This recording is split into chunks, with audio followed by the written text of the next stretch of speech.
Paz do Senhor.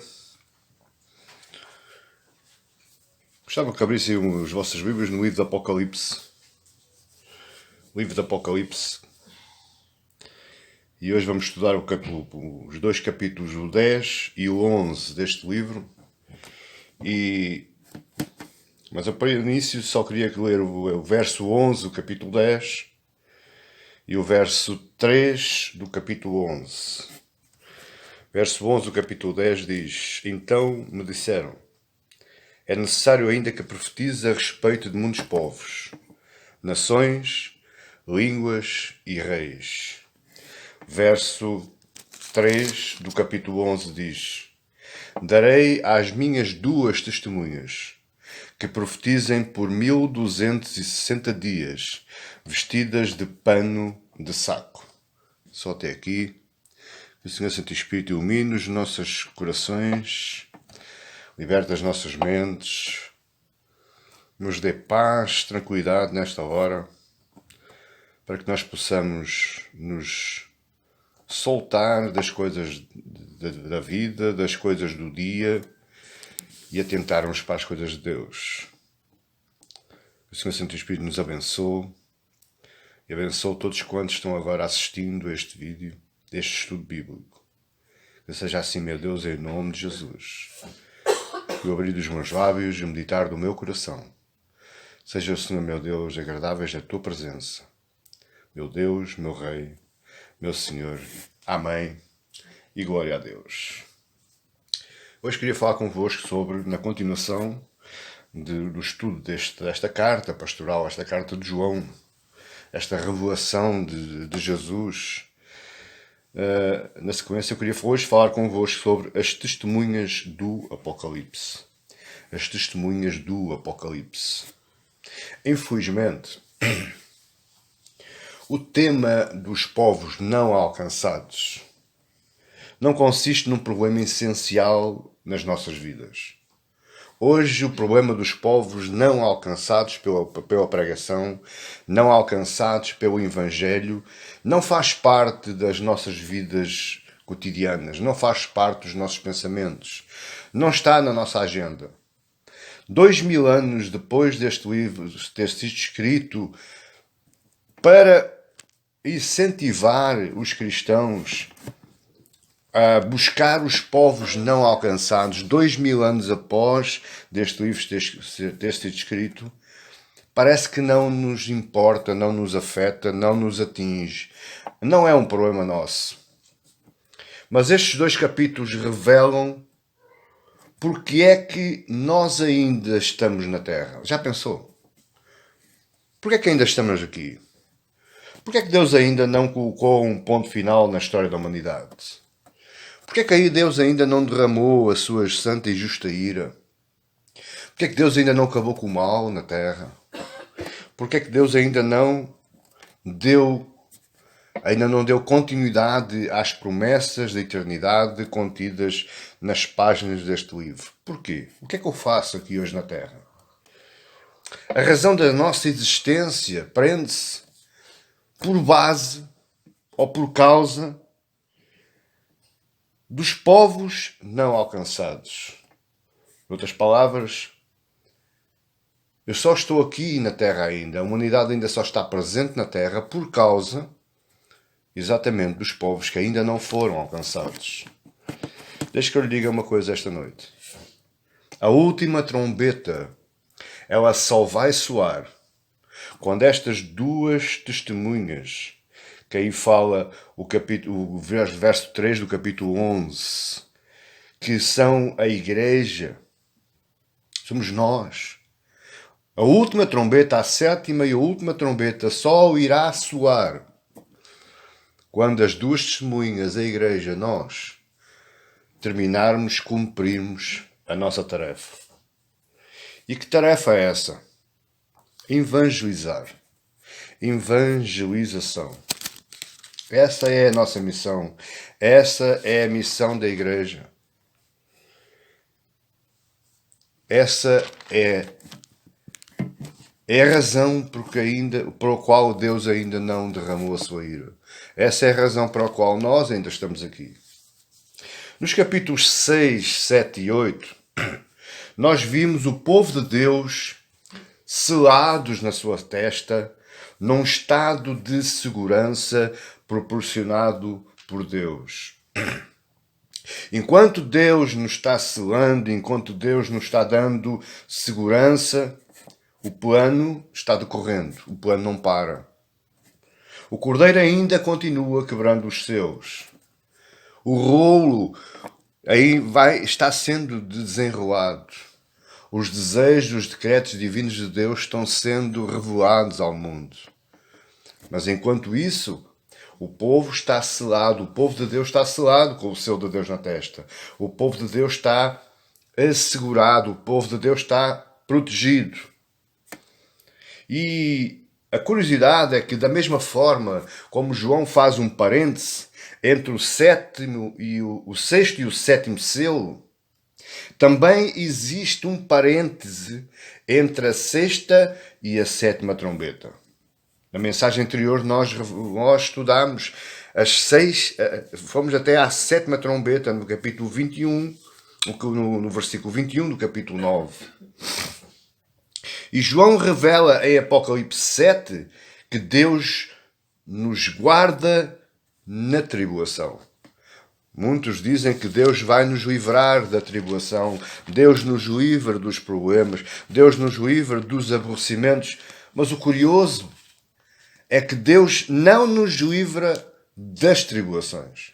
Deus não nos livra dos problemas. Deus não nos coloca numa redoma no qual estamos isentados de qualquer problema, de qualquer dor, de qualquer enfermidade. Não. Deus livra-nos nas tribulações. Deus dá-nos força nas tribulações. Verso 4 do capítulo 7 diz: Então ouvi o número dos que foram selados, que eram de 144.000 de todas as tribos dos filhos de Israel. Os 144.000 aqui são figurados.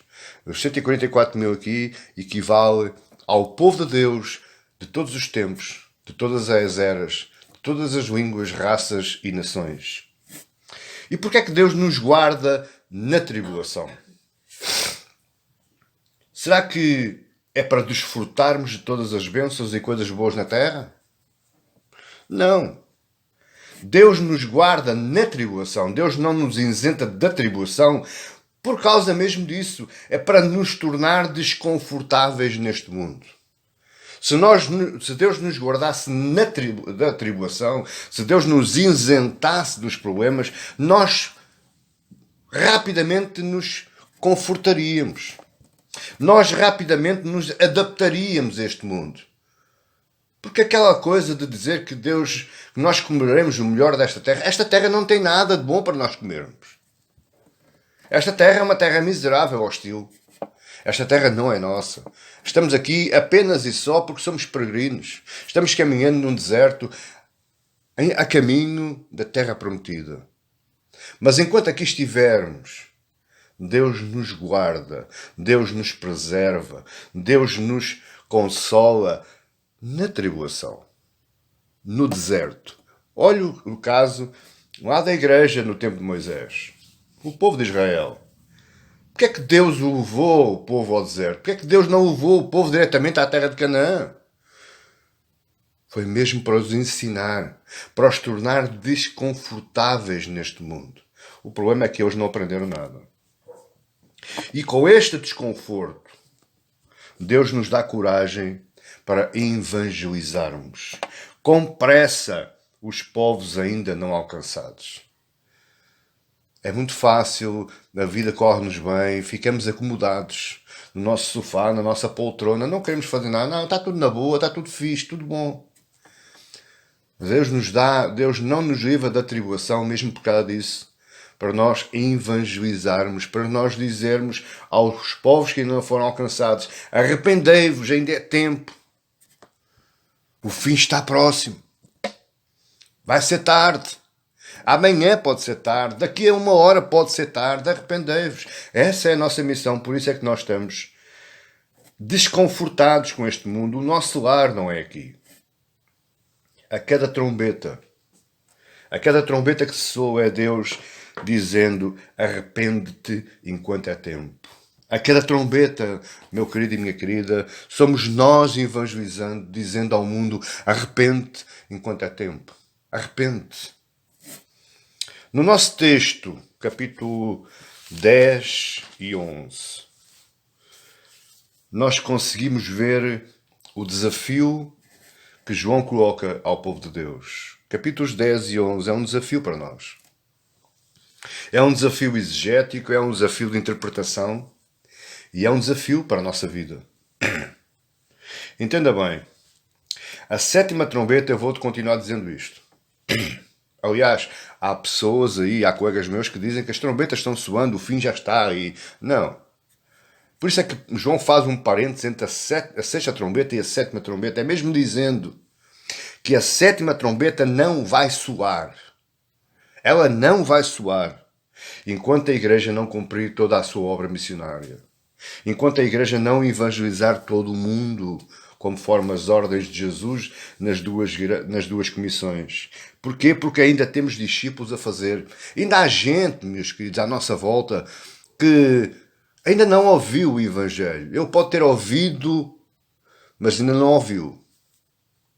Ainda há gente por esse mundo fora que o Evangelho, na realidade, mesmo efetivamente, não chegou lá ainda. Como é que Deus vai dar a oportunidade a todo mundo de ouvir se o Evangelho não chegou lá? E por outro lado, não pense que é os anjos que vão pregar. Não pense que é Deus ou Jesus que vai pregar. Não pense que é o Espírito Santo que vai colocar uma Bíblia debaixo do braço e vai pregar. Não, a pregação é feita por si e por mim. É a nossa missão, é a nossa obrigação enquanto cristãos. Deus anuncia justiça e salvação através das trombetas. Deus anuncia justiça e salvação através da igreja. Olha aí no verso 11 do capítulo 10 o que é que diz.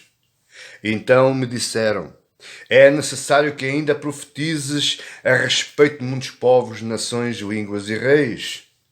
Profetizar aqui não é estar profeticamente a ver algo que vai acontecer no futuro. Não, a palavra profetizes aqui, este verbo é pregar, é proclamar o Evangelho, é levar o Evangelho a toda a criatura, como Jesus diz lá em Mateus 28, 19. Ide, portanto, fazei discípulos de todas as nações, batizando-os em nome do Pai, do Filho e do Espírito Santo, ensinando-os a guardar todas as coisas que vos tenho ordenado.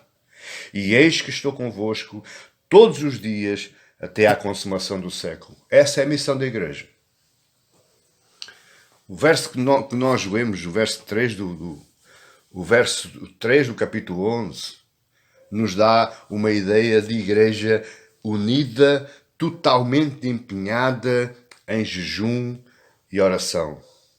Darei às minhas duas testemunhas que profetizem por 1260 dias vestidos de pano de saco. Pano de saco, se nós olharmos para o Antigo Testamento, pano de saco era quando aquele homem ou mulher se derramava na presença de Deus, entrava em oração fervorosa, seja qualquer que fosse o assunto, entrava em jejum. Apocalipse nos está levando novamente ao Antigo Testamento. Apocalipse nos está levando ao jejum constante, à busca, ao empenho que a igreja deve ter pelas coisas de Deus.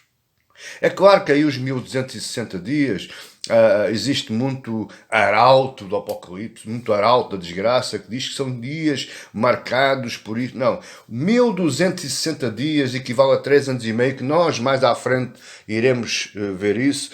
Isto nos traz uma ideia que é por tempo indeterminado. É constantemente devemos estar vestidos de pano de saco.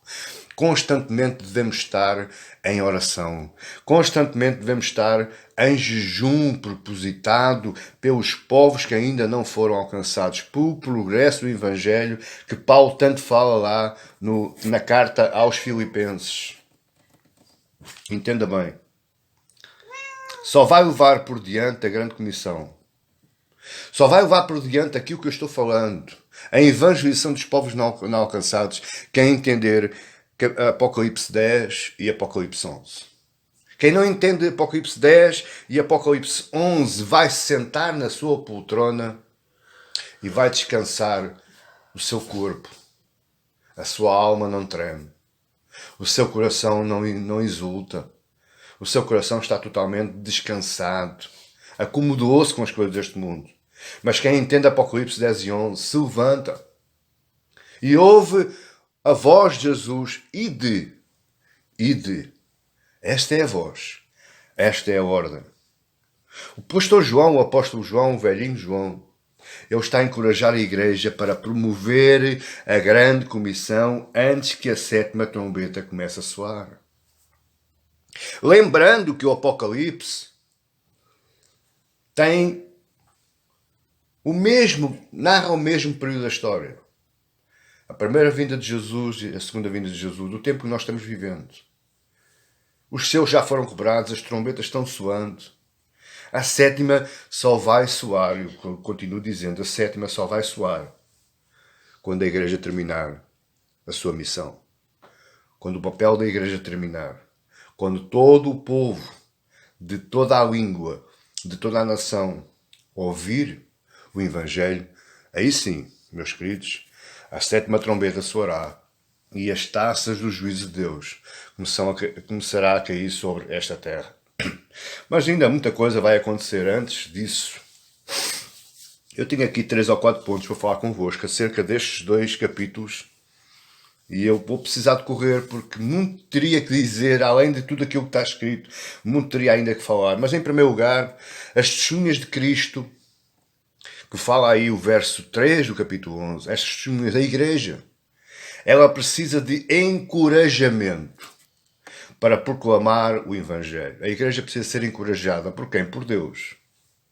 Porquê? Porque a tarefa de pregar o Evangelho é extremamente difícil e perigoso. Em alguns lugares na Terra, nomeadamente no Oriente Médio, na Arábia Saudita, nos países islâmicos e muitas vezes até países que não são islâmicos, países de raiz evangélica, mas é difícil pregar o verdadeiro evangelho. É muito difícil. Pregar o Evangelho, aquele Evangelho que nos desconforta, sofremos desprezo, sofremos apupos, sofremos conversas, sofremos afastamentos. É difícil pregar o Evangelho. É, claro que é. E é muito perigoso. Como eu estava dizendo, em alguns lugares na Terra, pregar o Evangelho paga-se com a própria vida. E reparam coisa curiosa, João aplica a palavra testemunhas, verso 3 do capítulo 1. Parece que aqui testemunhas que é alguém que vai testemunhar em favor do outro. Mas a palavra testemunhas aqui, que vem do grego, do original, ela é mártir. Dito de outra forma, parece que Deus está dizendo: darei aos meus 2 mártires. O que é um mártir? O mártir é alguém que perde a vida por afirmar o que crê. Exatamente aqueles que estão sendo decapitados nos países islâmicos. Eles só estão sendo decapitados não por eles próprios, não pela cor da sua pele, não pela sua língua materna, mas eles estão sendo decapitados exatamente por aquilo que creem e falam exatamente aquilo que creem. Agora, olha, vamos estudar, então vamos correr um pouco aí sobre os capítulos 10 e 11. Começando no capítulo 10, logo aí no verso 1, nós temos, diz assim: e vi outro anjo forte, descendo do céu, envolto em nuvem como o arco-íris por cima de sua cabeça. O rosto era como sol e as pernas como colunas de fogo. A pergunta é: quem é este anjo? Nas minhas pesquisas, muitos comentadores foram prepentórios dizendo que era Jesus. Jesus Cristo. Mas eu digo, não é Jesus Cristo. Porque ao contrário do capítulo 1, verso 17, que João se prostra aos seus pés, aqui João não se prostrou. Ele viu o anjo, mas ficou na sua posição, possivelmente em pé. Segundo, No Apocalipse, Jesus é sempre bem identificado. Em terceiro lugar, quem é este anjo? Parece que é o mesmo que aparece lá no capítulo 5, verso 2. Diz: E vi também um anjo forte, que proclamava em grande voz: Quem é digno de abrir o livro e de desatar os seus? Claro que Jesus não ia perguntar quem era digno de abrir o livro. Jesus aparece lá mais embaixo, no verso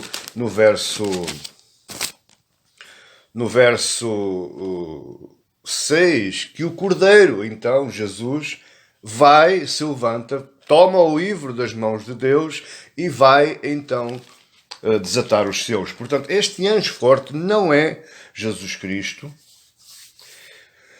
Este anjo forte, ele vem do lugar da presença de Deus, quer dizer que é um anjo enviado pelo próprio Cristo. E este anjo tem várias características interessantes para nós analisarmos. Ele vem com atos de misericórdia, diz aí o verso 1, que por cima da sua cabeça estava um arco-íris. Ora, o arco-íris é o símbolo da primeira aliança, da aliança que Deus fez com Noé, onde ele diz que nunca mais aniquilarei a terra com água, e colocou no céu um arco, um sinal visível ao mundo, como se firmasse a sua vontade, a sua promessa. Isto é misericórdia. E ele vem também com um aspecto celestial. Continuando o verso 1, diz que o seu rosto era como o sol e as suas pernas como colunas de fogo. Então, quem é ele? Quem é este anjo? Este anjo faz parte do conjunto dos anjos todos.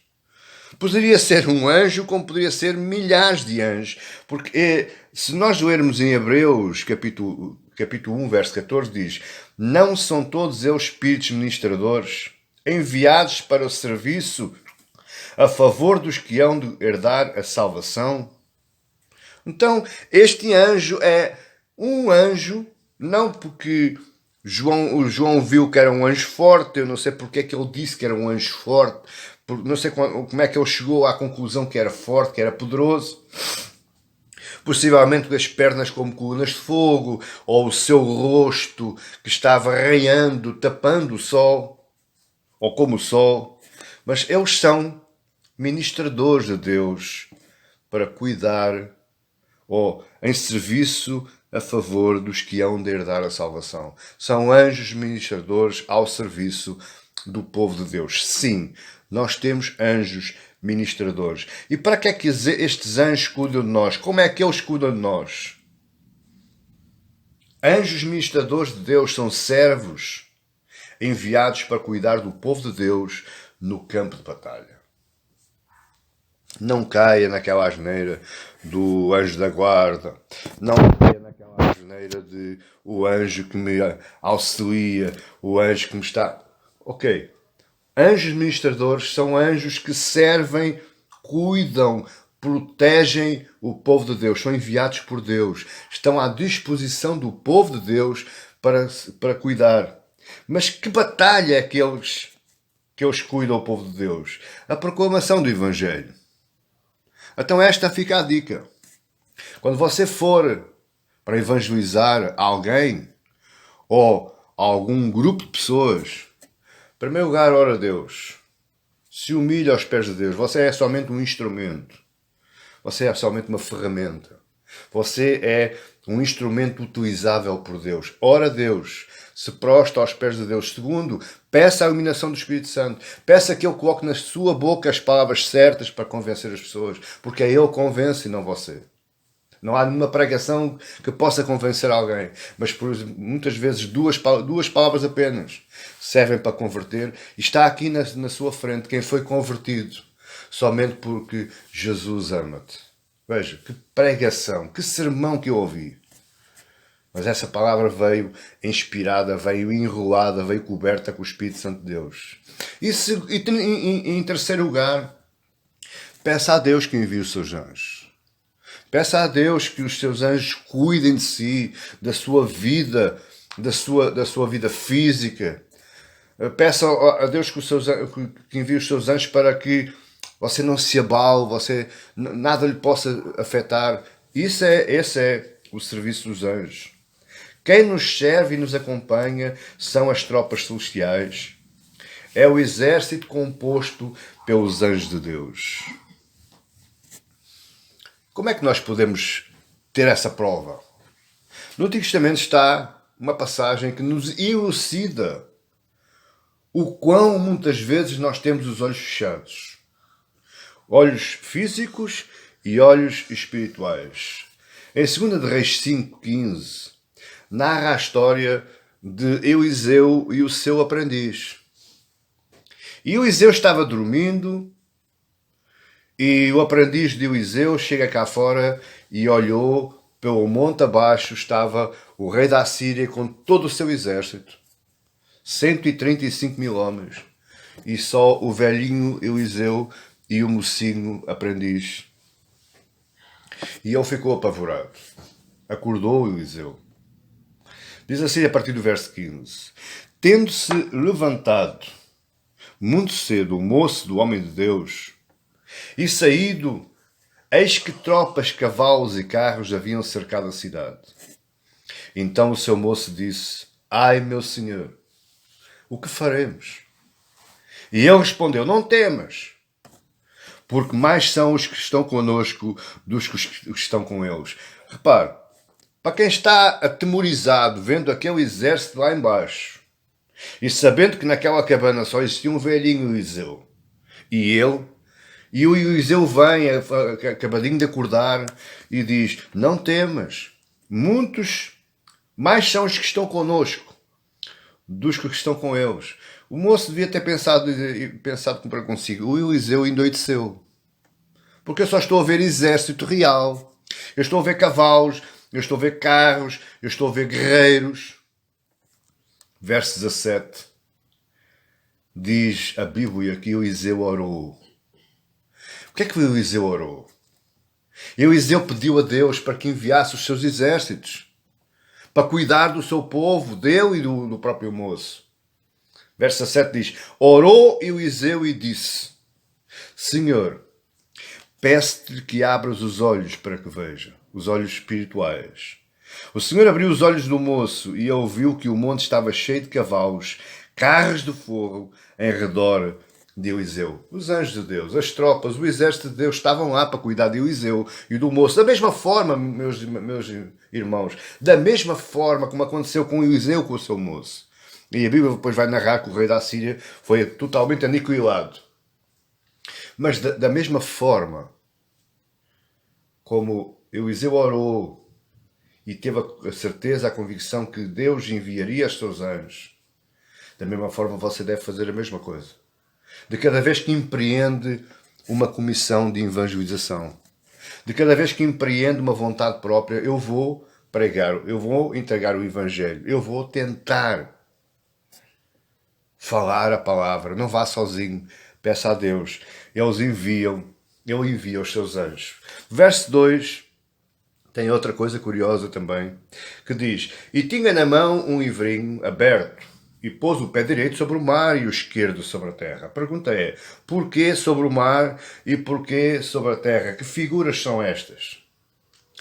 João escreve assim, João viu assim, ou foi-lhe dado ver a João assim, com o intuito de que a mensagem do Evangelho diz respeito ao universo inteiro. E aqui está outro erro nosso. Nós só gostamos de pregar a quem nós queremos, a quem nós gostamos. Eu gostava tanto que ele salvasse. Eu gostava tanto que ele estivesse sentado ao meu lado na minha igreja. Isto está totalmente errado. A mensagem do Evangelho é mesmo para aqueles que nós não gostamos. É verdade. É mesmo para os nossos inimigos.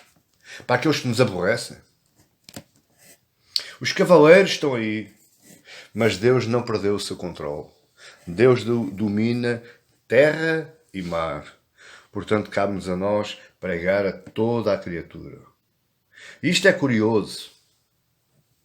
Olhando aqui para o verso 1 e 2, e olhando para o que se passa nas séries, nos filmes de Hollywood. Você já reparou? E mesmo até nós aqui hoje, no nosso mundo do século XXI, nós acreditamos mais depressa em espécies de outros planetas, em extraterrestres e mentes mais avançadas do que a nossa, do que acreditamos em anjos.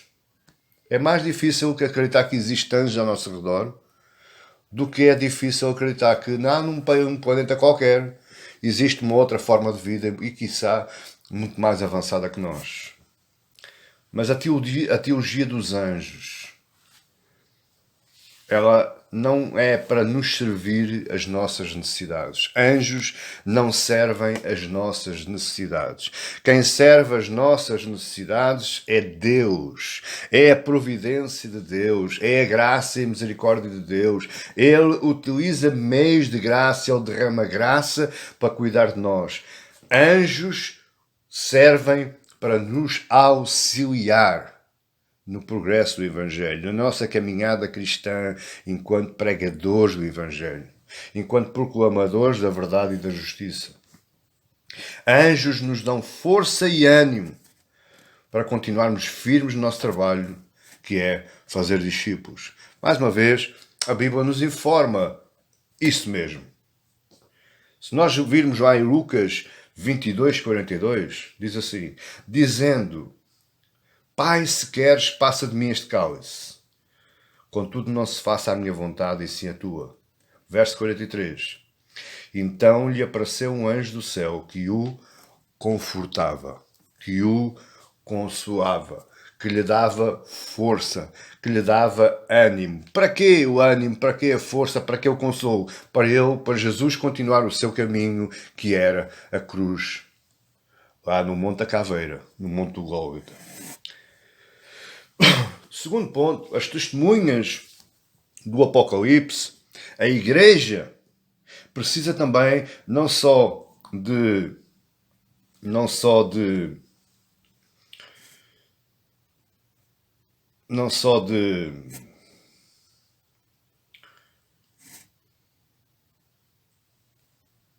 ânimo, mas ela precisa também de ensino.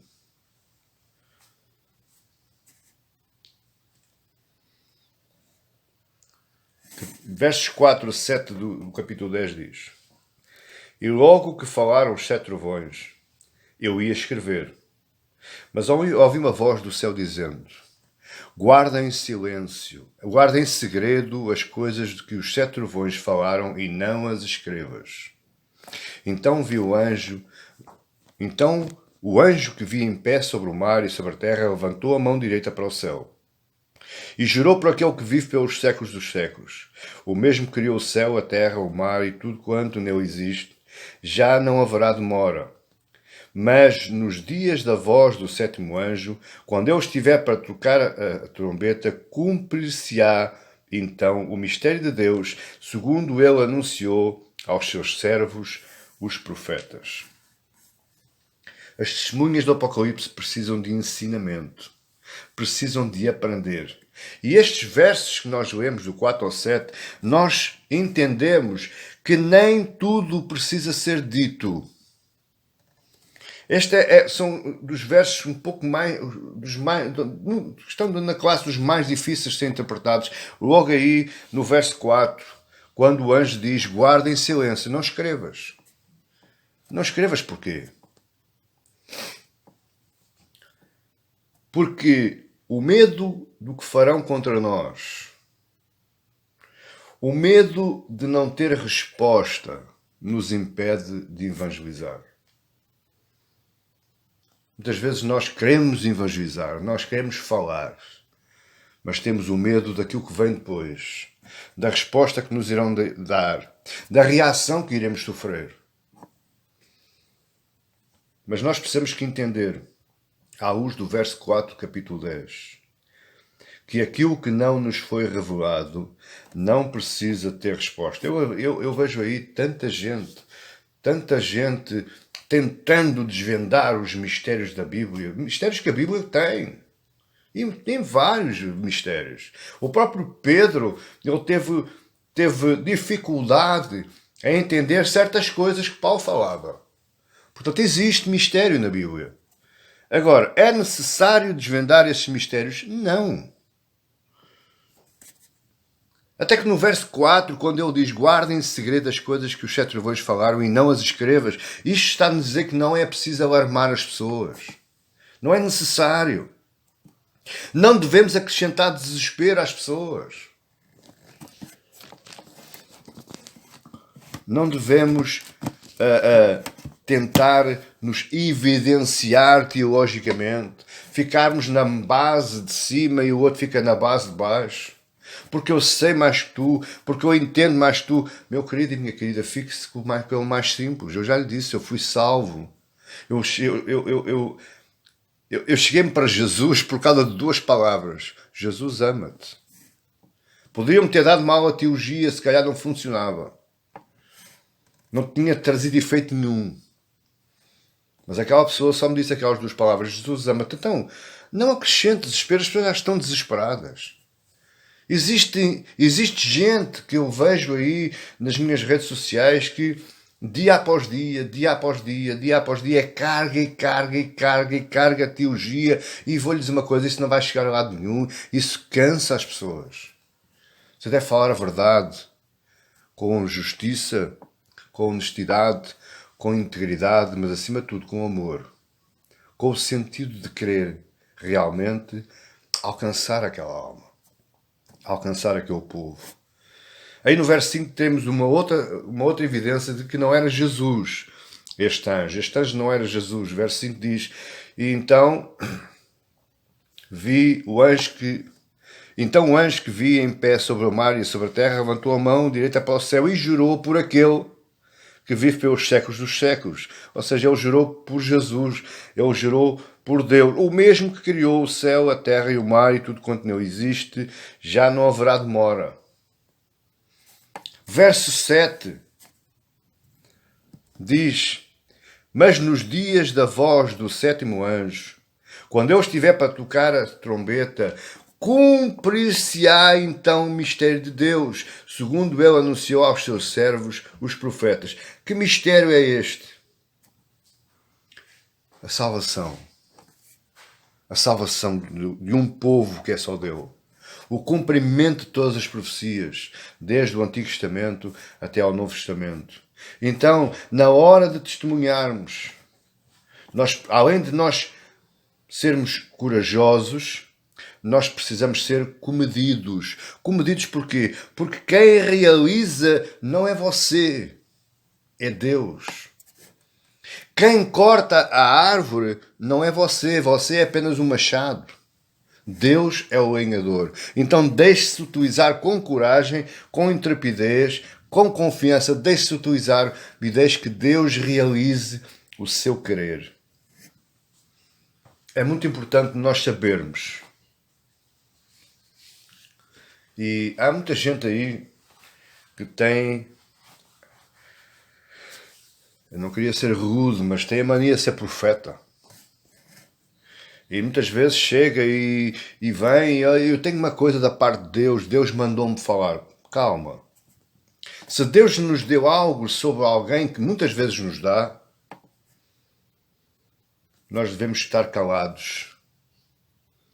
E a nossa atitude tem que ser de oração e intercessão. Porquê é que eu me devo calar? Primeiro, porque existem coisas que não são totalmente reveladas. No final nós saberemos. Em resposta à teologia de Paulo, que muita gente aí fala acerca das línguas estranhas, a resposta é simples. Se nós vemos lá, 1 Coríntios, o capítulo 11, salvo erro, se não me falha a memória, aquele mistério que Paulo fala do falar em línguas estranhas, é uma expressão de quem fala outras línguas, de que quem fala outras línguas, essas tais línguas estranhas, se nós formos ao grego original, não é línguas estranhas, mas na realidade é outras línguas. Essa expressão revela que quem fala outras línguas fala o Evangelho aos gentios, aos povos de outras línguas. E isto sim, o Paulo fala em mistério, era mistério, mas para os judeus, porque os judeus não entendiam, não encaixavam que o Evangelho também poderia alcançar gentios. Ou seja, que a salvação também alcançava gentios. Mas em segundo lugar, nós também devemos que entender que muitas vezes nos devemos calar, também porque não devemos contar tudo aquilo que sabemos indiscriminadamente. Muitas vezes só o facto de você e eu abrirmos a nossa boca e começarmos desbobinando teologia, desbobinando Bíblia, assusta quem o está ouvindo. Porque, primeiro, ele não está ao seu nível. Ele está um pouco mais baixo. E nós sabemos que quem quer ser grande tem que primeiro ser pequeno. Esse mistério que Jesus nos deixa é mesmo este. Cale-se, não fale tudo indiscriminadamente, não bombardeie as pessoas com tudo aquilo que você sabe.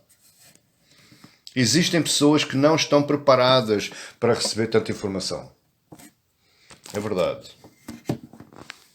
E Jesus vai dizer isto aos seus discípulos.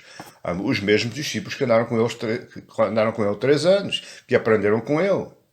Mas parece que no finalzinho da vida de Jesus, algo estava claro na mente de Jesus. João 16,12 diz: tenho ainda muito para vos dizer.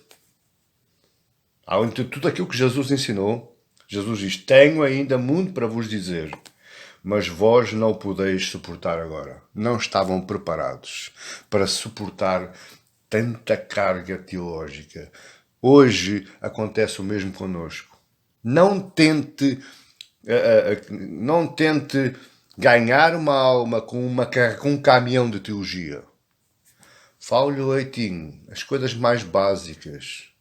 Comece pelo amor, a fé e a justiça. Comece por lhe dar o leite, tentando o fazer crescer. Não comece a dar bife ou carne do lombo assado, porque ele não vai aguentar, ele não vai suportar, vai se assustar e vai embora. Se nós olharmos para Eclesiastes 3,7, nós vemos um grande princípio na hora de evangelizar, na hora de falar a alguém. Eclesiastes 3,7 diz: tempo de rasgar e tempo de coser, tempo de estar calado e tempo de falar. Você tem que ser inteligente. Por isso, não vale a pena tentar evangelizar alguém pela sua força. Não vai resultar em nada, você só vai estragar tudo. Confie em Deus, confie no Espírito Santo, peça ajuda aos ministradores de Deus e sim, vá. E vá falando à medida que o Espírito Santo lhe dá para você falar. Você pode perder o argumento, mas não perca a pessoa. Você pode dizer: eu podia ter dito mais, mas se calhar se você dissesse mais, você ia perder. Eu estou falando de testemunhas do Apocalipse. Você é uma testemunha do Apocalipse. A igreja é a testemunha do Apocalipse. E a testemunha tem por missão evangelizar. Então estou falando de evangelização. Como você deve falar. Como você se deve apresentar. João apenas foi proibido contar o que os trovões falaram. Mas ele recebe ordens sobre outras coisas. Que outras coisas? É o que iremos ver a seguir. No terceiro ponto, nós vemos que as testemunhas do Apocalipse precisam de edificação. Vimos que as testemunhas do Apocalipse precisam de conforto, consolo, precisam de edificação, de ensinamento, e agora para o terceiro ponto é edificação. Verso 8 em diante, até o 11. A voz que ouvi vinda do céu estava de novo falando comigo, dizendo: vai e toma o livro que se acha aberto na mão do anjo em pé, sobre o mar e sobre a terra. Fui, pois, ao anjo, dizendo-lhe que me desse o livrinho. Ele então me falou toma-o e devora-o. Certamente ele será amargo ao teu estômago, mas na tua boca doce como mel. Tomei o livrinho da mão do anjo e o devorei. E na minha boca era doce como mel. Quando, porém, o comi, o meu estômago ficou amargo. E então me disseram, é necessário que ainda profetizes a respeito de muitos povos, nações, línguas e reis. Aqui vemos claramente, meus queridos, a simplicidade do Evangelho. A simplicidade com que nós recebemos o Evangelho e a simplicidade com que nós aplicamos ou levamos o Evangelho a alguém. A pergunta é, parece que existe aqui dois pontos completamente diferentes, mas não são diferentes. No verso 4, Deus, o anjo fala para João e diz, toma o livro. O livro. No verso 9, no verso 8, eu falo do livro. No verso 9, João foi-lhe pedir o livrinho. No verso 10, João tomou o livrinho. Porquê a diferença entre o livro na voz do anjo e o livrinho na voz de João? Que livro é este, em primeiro lugar? Este livro é a palavra de Deus. Este livro é a palavra que você tem na sua mão, ou em papel, ou em formato digital. É a palavra de Deus, é a vontade de Deus. Mas porquê o livrinho? Porque o João estava se colocando na mesma posição daqueles que ainda não conhecem a palavra, ou seja, meninos. Então um livro grande eles não suportam, mas um livrinho pequenininho, a simplicidade do Evangelho é mais suportável por essas almas. Salmo 119, 103 diz, quão doces são as tuas palavras ao meu paladar, mais que o mel à minha boca. A simplicidade do Evangelho, ela nos sabe a mel, ela é suportável. E porquê é que Deus manda comer este livro? Que coisa é esta? Que coisa estranha. Porque a palavra de Deus tem que ser ingerida com fé. Tem que ser comida com fé. Tem que ser mastigada com fé. Por outras palavras, ela tem que ser compreendida. A palavra de Deus não é para você dizer à boca cheia, já li a Bíblia 6 vezes na minha vida, capa a capa. Isso não importa. O que você fez foi perder tempo, ou ocupar o tempo. Porque a palavra de Deus ela tem que ser mastigada, da mesma forma como você tem um belo manjar à sua frente e você perde tempo com essa refeição. Você mastiga com calma. Você digere com calma. Você analisa todos os sabores, todas as fragrâncias, todos os odores, todos os aromas. Assim é a palavra de Deus. E ela, ao ser digerida com fé, ao querer ser entendida, ela se torna doce. Entenda uma coisa, tudo aquilo que nós comemos só tem um único objetivo. Seja um pratinho de sopa, seja um belo fazão. Só tem um único objetivo. É nos dar continuidade de vivos. Ou nos tornar vivos, saudáveis, alegres. A palavra de Deus é igual. Ao ser digerida com fé,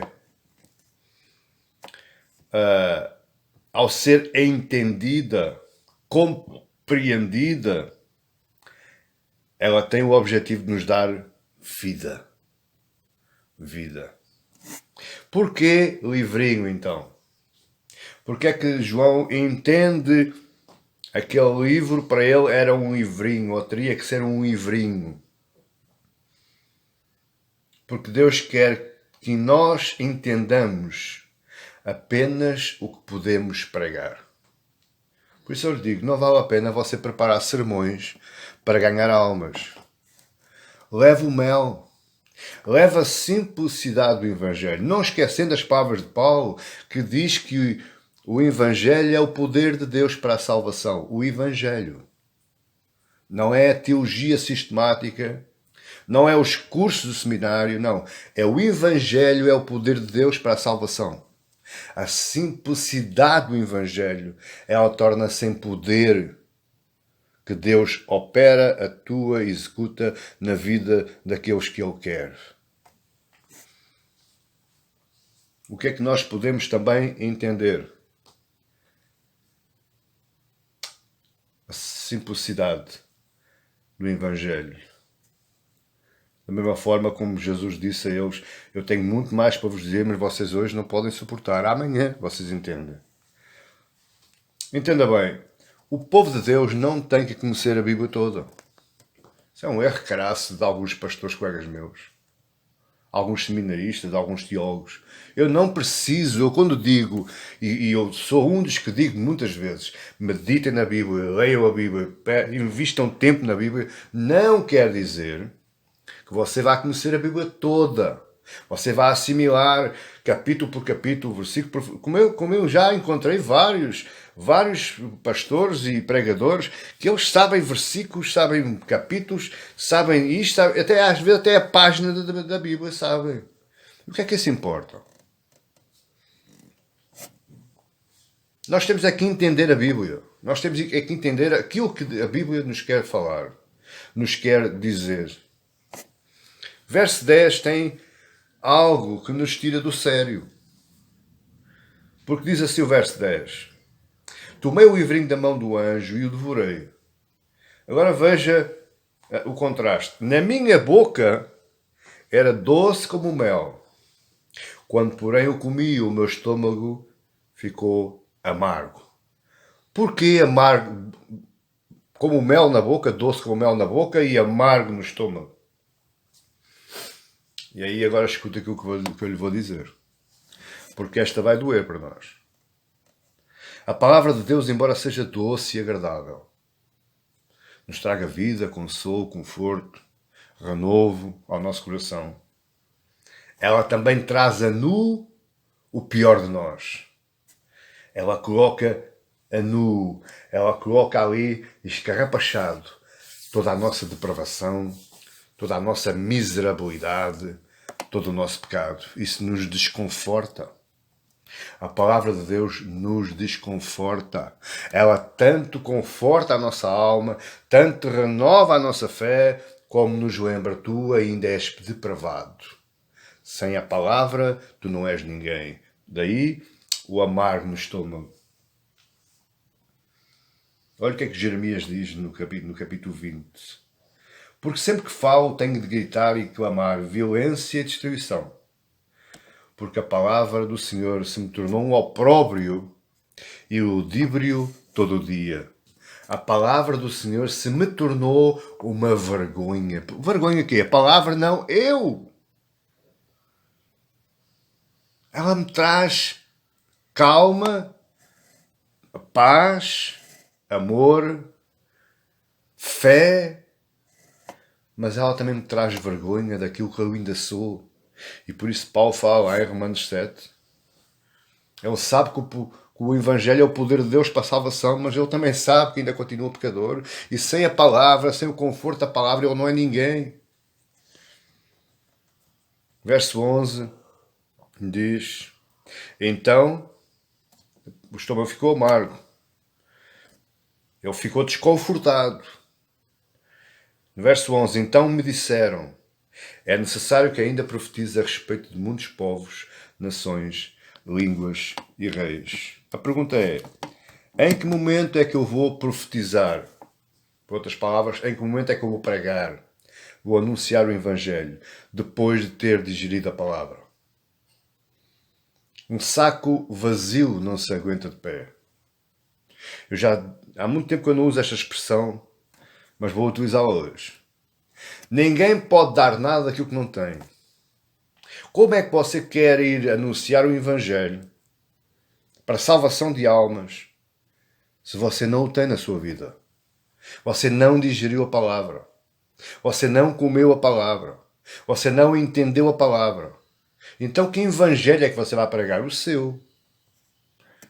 O Evangelho da sua convicção, da sua mentalidade. a sua regra, a sua doutrina, o seu parecer. Não aquilo que a Bíblia fala, mas aquilo que você pensa que é verdade. Eu acho que tem que ser assim, sabe? Quando as pessoas dizem eu acho que tem que ser assim, é sinal que essa pessoa nunca comeu a palavra. Nunca digeriu, nunca entendeu a palavra. Essa palavra nunca lhe se tornou doce na boca, nem amargo no estômago. Porque se essa palavra se tivesse tornado amarga no estômago, essa pessoa tinha entendido qual é a sua posição e qual é o seu papel. Você é apenas testemunha e não o protagonista da história. Amém, igreja? Não perca o objetivo no momento do confronto entre a palavra e a sua vida. Entenda o doce da sua boca e o amargo no seu estômago como completamente natural. Não se espante. Não se assuste. Você e eu somos mesmo depravados. Ainda continuamos pecadores até ao dia que Deus nos chamar. Isso não serve de interferência para a missão que eu tenho que concluir. Eu tenho que entender a palavra, digerir a palavra, falar a palavra e deixar que a palavra trabalhe no meu outro campo, na minha vida, porque ela vai me desconfortar.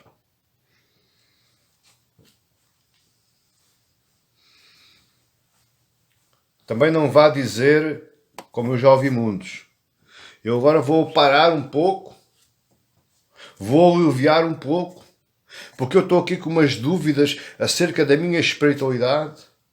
Eu vou dar um tempo, vou orar a Deus, vou pedir perdão a Deus e quando eu vir que já me sinto bem, que penso que já estou limpo, então vou continuar a minha obra. Não, isso é um erro.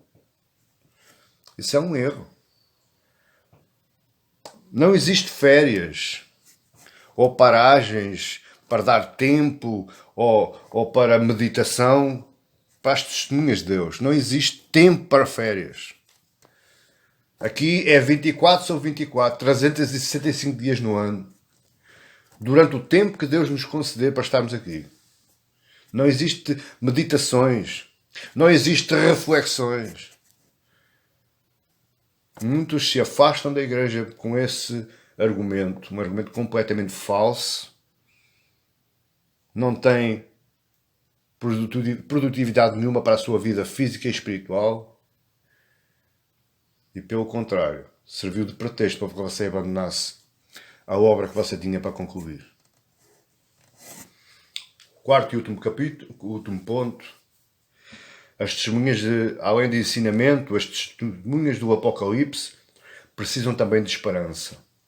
E aí temos todo o capítulo 1 para vermos rapidamente, eu vou correr, mas temos todo o capítulo 11 para analisar a esperança que as testemunhas do Apocalipse precisam ter e recebem da parte de Deus e da parte do Espírito Santo.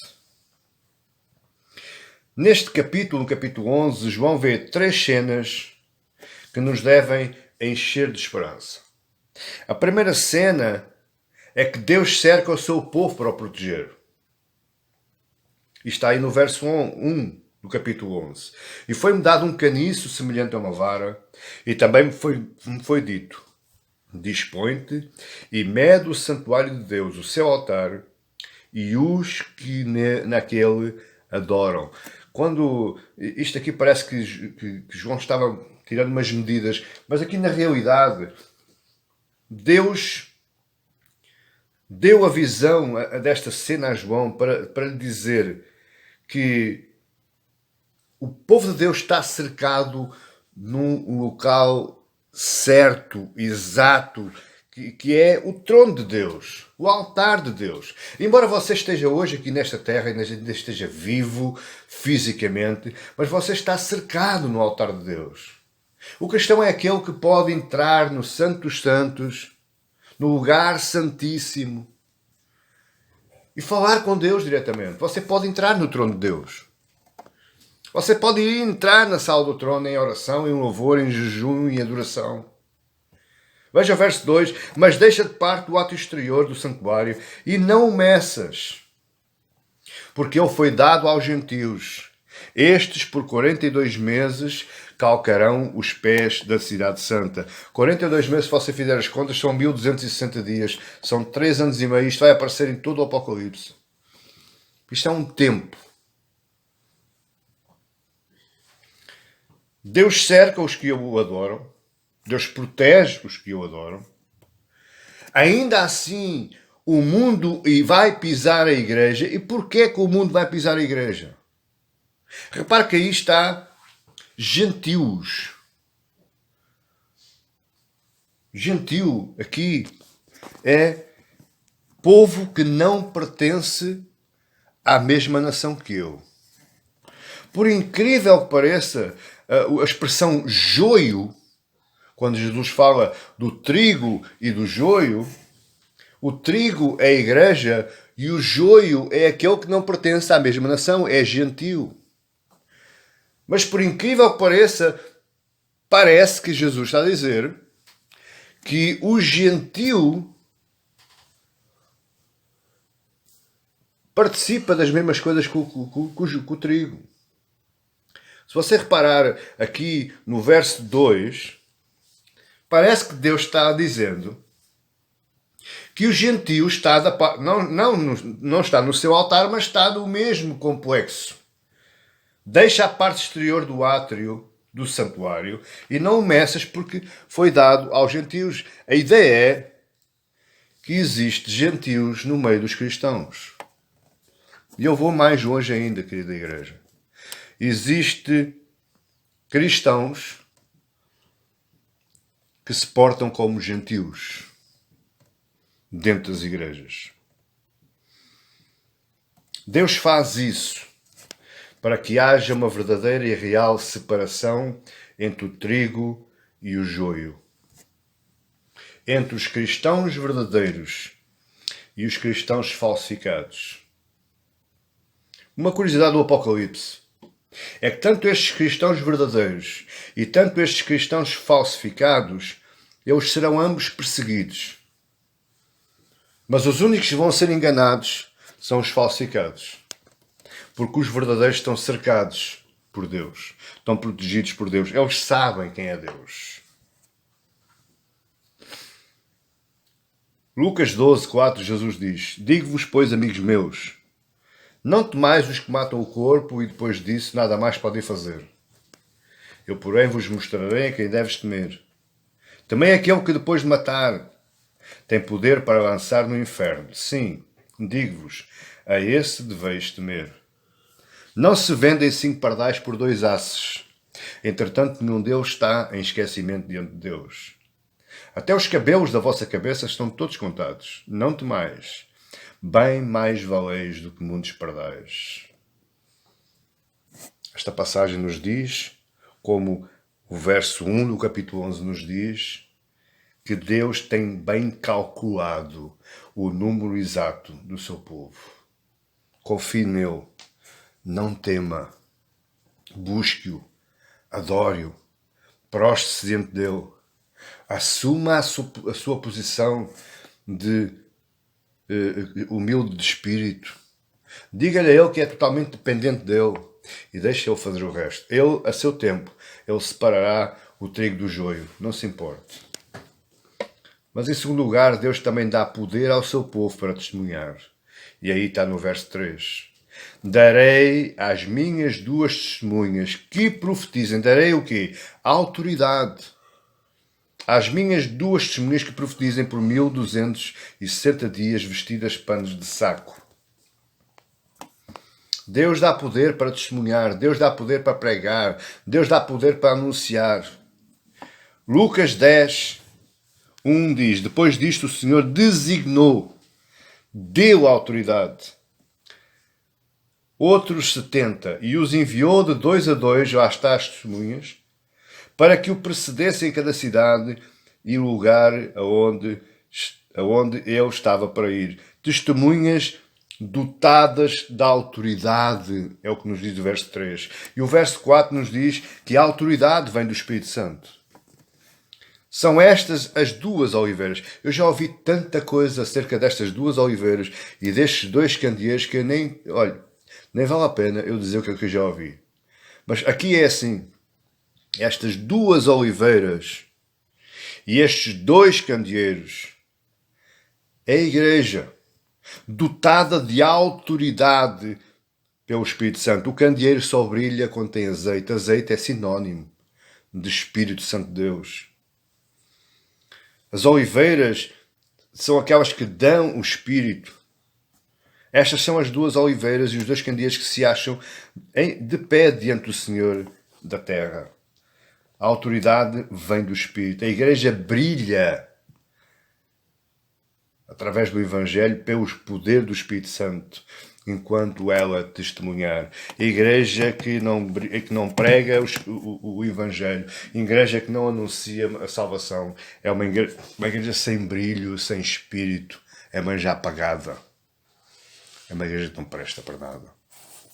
E isso, nós temos o exemplo lá nas 7 cartas àquelas 7 igrejas. E havia igrejas que não pregavam. Havia igrejas que estavam apagadas. Estavam mortas. Estavam mornas. O seu brilho era semi-escuro. Mas no verso 5, as testemunhas também são dotadas do poder da palavra. Veja. Novamente. Dotadas da autoridade. Dotadas do Espírito Santo de Deus. E agora dotadas, onde é que está? Verso 5, de poder da palavra, o poder do Evangelho para a salvação. Verso 5. Se alguém pretende causar-lhes dano, sai fogo da sua boca. Olha para mim, o que é que sai da nossa boca? É fogo? Não, o que sai da nossa boca é palavra. Mas esta palavra de fogo, é palavra de autoridade. Se alguém pretende causar-lhes dano, sai fogo da sua boca e devora os inimigos. Sim, se alguém pretender causar-lhes dano, certamente deve morrer. Verso 6 também nos informa que as testemunhas são dotadas do poder da oração. A igreja é dotada do poder da oração. Elas têm autoridade para fechar o céu, para que não chova durante os dias em que profetizarem. Têm autoridade também sobre as águas para convertê-las em sangue, bem como para ferir a terra com toda a sorte de flagelos, tantas vezes quantas quiserem. Aqui, o profeta, o apóstolo João, ele está olhando e vendo Elias e Moisés. Primeiro, quem orou e fechou os céus foi Elias. Quando, naquele combate com Jezabel e o rei Acabe, ele disse: não vai chover durante 3 anos e meio, 1250 dias, 42 meses. Está a entender o que é aqui esta numeração, 1260 dias? Foi o tempo que Elias disse que não choveria em Israel e não choveu. Só foi chover 3 anos e meio depois. 42 meses. 1260 dias. E também está aqui lembrando do profeta do Moisés. Quando ele feriu lá nos 10 pragas do Egito, ele feriu a terra com sangue, feriu as águas com sangue e feriu a terra com toda a sorte de flagelos. Então, a igreja é dotada do poder da oração. Mas em terceiro lugar, apesar de todo esta dificuldade, Deus impede o extermínio da igreja. Deus impede o extermínio da igreja. A igreja vai sofrer enquanto pregar o Evangelho. A igreja sofre enquanto prega o Evangelho. Mas Deus impede o extermínio da igreja. Verso 7. Quando tiverem então concluído o testemunho, quando acabarem de falar, quando acabarem de profetizar, quando acabarem de proclamar o Evangelho, que devem dar, a besta que surge do abismo pelejará contra elas e as vencerá e matará. Aqui João está falando da besta do abismo, é o anticristo. Aquele anticristo, lembrando a vós que anticristo não é aquele que está contra Cristo, mas também pode ser aquele que se faz de Cristo. E muitos são aqueles que são enganados porque vão na onda das falsas pregações, dos falsos evangelhos, das falsas doutrinas. É esse o trabalho do anticristo. Quando Deus está aqui a dizer que as matará, as vencerá, as aniquilará, fará o seu trabalho ser infrutífero. E isto vai acontecer algo. E está acontecendo cada vez mais. Lucas 18:7 diz: não fará Deus justiça aos seus escolhidos, que é Ele que amam de dia e de noite, embora pareça demorado em defendê-los? Digo-vos que depressa lhes fará justiça. Contudo, quando vier o Filho do Homem, achará porventura na fé na terra? Por causa do anticristo, por causa dos falsos mestres, por causa das falsas doutrinas, por causa dos falsos ensinamentos, o povo tende em abrandar na sua fé. O povo tende em esfriar na sua fé. E aquilo que Jesus está dizendo é que quando Ele vier, por causa da obra do anticristo, por causa deste vencerá e matará, que está o final do verso 7, não há fé na terra. Ou seja, poucos crentes sobrarão sobre a terra. Poucos crentes sobrarão sobre a terra. Verso 8 nos dá a ideia do mundo. Verso 8 diz: e o seu cadáver da igreja, ficará estirado na praça da grande cidade, que espiritualmente se chama Sodoma e Egito, onde também o seu Senhor foi crucificado. Claramente, João nos está levando a olhar para Jerusalém. A Jerusalém terrena, é símbolo do mundanismo. A Jerusalém terrena é símbolo das regras e da consciência e da ideologia humana. Porque o nosso Senhor Jesus Cristo foi crucificado, morto e morreu às mãos daqueles que detinham regras, ideologias, doutrinas humanas, plenamente humanas. Então Jerusalém é símbolo, ele está nos remetendo para um símbolo do mundanismo. E esta Jerusalém, este mundo, ele vai aniquilar a igreja, pelo menos aparentemente. Bom, chegados aqui, para aqueles que dizem que a igreja não sofre tribulação, ou a igreja não vai sofrer tribulação, o que é isto? Não será tribulação? O próprio Deus está a dizer no verso 7, Ele as vencerá e as matará. Isso não é tribulação? O verso 8 diz que o seu cadáver ficará na praça, em exposição. Vão desprezar o cadáver, vão desprezar o corpo, os corpos da igreja. No verso 9 e 10, mais grave ainda, então muito dentre os povos, tribos, línguas e nações, contemplam os cadáveres das duas testemunhas da igreja por 3 dias e meio e não permitem que esses cadáveres sejam sepultados. Desprezo total pelo povo da igreja, pela igreja. Verso 10, os que habitam sobre a terra se alegram por causa deles e realizarão festas, enviarão presentes uns aos outros, porquanto esses 2 profetas atormentaram os que moram sobre a terra. Os profetas falaram, os profetas alertaram, arrepende-te enquanto é tempo, se não te arrependeres vais morrer. E isso todos os dias, 24 horas, 365 dias. O povo farto de ouvir aquela conversa, o povo cansado do evangelho, porque aquele que não é de Deus, ele não suporta o evangelho. Ele não suporta ouvir a palavra da verdade. Ele se indigna, ele se aborrece, ele despreza, ele persegue, ele mata.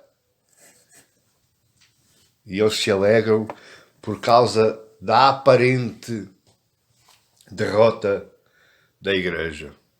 Mas a novidade é que Deus não se deixa escarnecer. E quando Deus diz que protege o seu povo na aflição, na tribulação, o capacita, lhe dá força, o anima, o consola, coloca à sua disposição os seus exércitos. É verdade, porque depois aí no verso 11 aparece a indignação dos povos da terra. Verso 11. Mas depois dos 3 dias e meio, um espírito da vida, vindo da parte de Deus, neles penetrou, e eles se ergueram sobre os pés. E àqueles que os viram sobreveio grande medo. Após um tempo, Deus trará novamente à vida a sua igreja. Após um tempo, Deus brilhará a sua glória através da sua igreja. Brilhará o seu poder através da sua igreja. Através dos mártires da fé que teimaram em pregar a palavra de Deus, em pregar o Evangelho sem medo, corajosamente. Verso 12 diz que Deus arrebata a sua igreja. E as duas testemunhas ouviram grande voz vinda do céu, dizendo: subi para aqui. E subiram ao céu numa nuvem, e os seus inimigos as contemplaram. Esta palavra é para aqueles que dizem que o arrebatamento é secreto. Ninguém sabe quando é, para ninguém vai ver. Não. O verso 12 nos mostra e dá-nos a evidência de como o arrebatamento da igreja não é secreto. O arrebatamento da igreja ele vai ser presenciado pelos povos da terra, por aqueles que não quiseram aceitar, por aqueles que espezinharam quem pregava, a quem proclamava as boas novas. Todos esses vão presenciar a subida da igreja aos céus, diz o verso 12 novamente. As duas testemunhas ouviram uma grande voz vinda do céu, voz de quem? De Jesus sentado na nuvem, dizendo-lhes: subi para aqui para onde? Para o pé de mim, para o pé da nuvem. E subiram ao céu numa nuvem, e os seus inimigos as contemplaram. Eles viram, eles presenciaram, eles assistiram.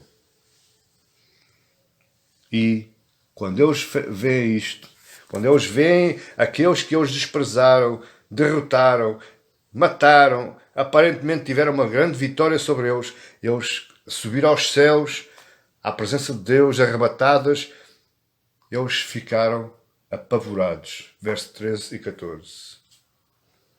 Naquela hora houve grande terremoto, ruína e ruiu a 10ª parte da cidade e morreram nesse terremoto 7.000 pessoas, ao passo que as outras ficaram sobremodo aterrorizadas e deram glórias ao Deus do céu. Passou o segundo ar, e eis que sem demora vem aí o terceiro. Eles deram glórias ao Deus do céu porque eles se arrependeram, mas já não era o tempo. Deus diz hoje: arrependei-vos enquanto é tempo. Marcos 1,15 diz: eis que o reino dos céus chegou, o fim está próximo, arrependei-vos e crede no Evangelho. A 7ª trombeta soa agora, a partir de agora.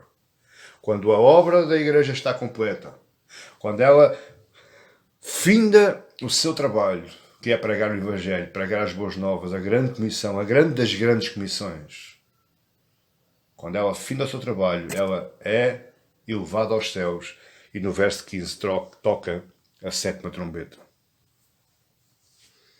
Deus cerca e protege o seu povo. Deus empodera o seu povo através do Espírito e da oração. Deus impede o extermínio da igreja. A igreja aparentemente derrotada, perdeu a batalha, morreu, ficou exposta em vergonha na praça, tiveram desprezo pelo seu corpo. Mas eis que Deus é Deus e Ele impede o extermínio da sua igreja. Lhes dá o Espírito da vida, o ressuscita, a eleva aos céus. E agora vai a última trombeta, verso 15 ao 18.